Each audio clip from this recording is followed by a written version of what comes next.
तस्वीर आपको याद दिलाना चाहूंगी जो बहुत तेजी से वायरल हुई थी आगरा की, जहां पर एक पत्नी अपने पति को मुंह से ऑक्सीजन दे रही थी। लगातार वो कोशिश करती रही ऑटो में बैठकर, उसको किसी भी तरह का इलाज नहीं मिला और उसने दम तोड़ दिया।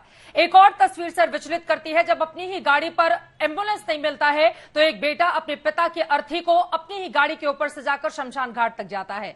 और अब मैं आ जाती हूं सर, आपके ही सांसद हैं मोहनलालगंज से कौशल किशोर जी, जिनकी ओर से मुख्यमंत्री को खत लिखकर कहा गया है कि केजेएमयू में बदहाली किस कदर है, इसको ठीक किया जाए। उनकी ओर से लिखा गया है बलरामपुर हॉस्पिटल में 20 में से सिर्फ 5 वेंटिलेटर काम कर रहे हैं।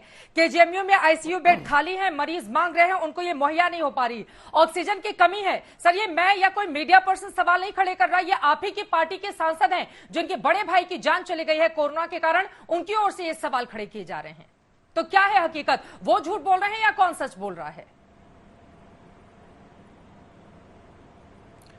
किसी को झूठ बोलने की बात नहीं है और आपके चैनल में किसी को माने कोई का मुकदमा नहीं चल रहा है। मैं एक बात आपको बता दे रहा था कि इस बार हमारे 30% से अधिक की संख्या में इन्फेक्शन स्प्रेड हो रहा है।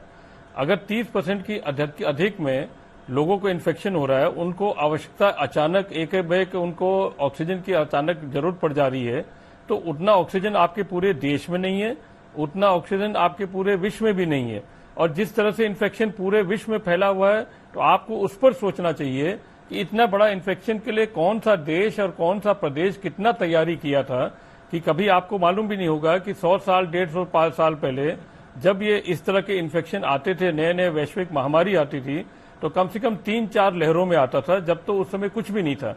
आज तो हमारे पास बहुत सारे संसाधन हमने जुटा लिए हैं, एक साल के अंदर बहुत सारी तैयारी हमने की है, मगर उससे अधिक संख्या में अगर इन्फेक्शन बढ़ गया और उससे अधिक संख्या में पेशेंट आएंगे, तो क्या किसी भी राज्य इतना तैयारी किया है उतना जितना हमने किया है?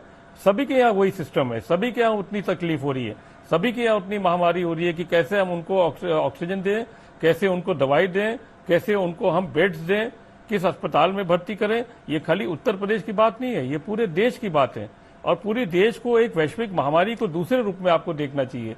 ये एक बीमारी है, ये कोई चैनल पर इसका बात विवाद करने से या इसका कोई डिबेट करने से इसका कोई हल निकलने वाला नहीं है। इसमें हम सबको मिलकर इसका मुकाबला करना है। जिस तरह पहले किया था, इस बार भी हम उसका मुकाबला कर रहे हैं और डट के मुकाबला कर रहे हैं। इसीलिए प्रधानमंत्री हर चीज का आवंटन हमको कर रहे हैं। सच्चाई देश के सामने कैसे आएगी सर? आपकी बात महत्वपूर्ण है, आप जो दावा कर रहे हैं, चूंकि ऑक्सीजन को लेकर आप दावा कर रहे हैं, इस वजह से मेरा ये सवाल है। अब मैं अगले सवाल पर आ जाती हूं सर। सच्चाई लाना हमारा काम है, इसी वजह से मैं आपसे सवाल पूछ रही हूं। और यहां पर वास्तव में कोई कोर्ट या अदालत नहीं बैठी हुई है, लेकिन जो सच है वो जानना जरूरी है। इसी वजह से मैं मौजूदा आंकड़ा बता देती हूं। यूपी में 24 घंटे में कोरोना के 33,574 नए केस सामने आए हैं, 249 लोगों की जान चली गई है।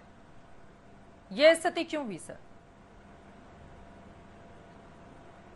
नहीं, ये स्थिति क्यों हुई माने क्या? आप वहां डिबेट में इस तरह की बात करेंगे कि ये स्थिति क्यों हुआ?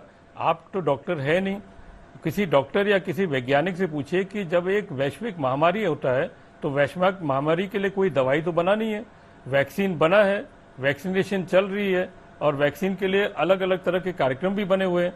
तो कोई इन्फेक्शन हो जाता है तो किसी उसके लापरवाही के फल थोड़ा वो इन्फेक्शन तो बढ़ ही रहा है, आपका पूरे देश में बढ़ रहा है। हमारा तो इन्फेक्शन 38,000 तक चला गया था। आप जो फिगर अभी बता रहे हैं ये आज का 33,000 है, और हमारे लखनऊ में 7,000 का फिगर गया था, वो आज घट के 4,000 हो गया।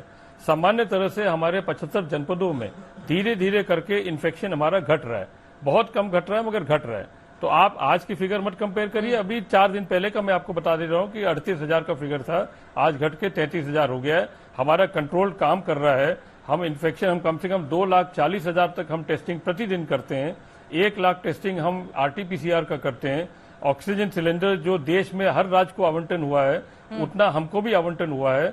उस आवंटन को लेके सभी मेडिकल कॉलेजेस में सिलेंडर को भर के हम ला रहे हैं, बाहर से सिलेंडर ला रहे हैं, ट्रेन से ला रहे हैं, हवाई जहाज से ला रहे हैं, हर जगह से हम लोग पूरी तरह से इसको मुकाबला कर रहे हैं। और जितने भी पेशेंट होम आइसोलेशन में होते हैं उनके यहाँ हम एक पैकेट बना के देते हैं दवाइयों का, जो 7 दिन का दवाई होता है, उनके यहाँ हम टेली कंसल्टेशन करते हैं।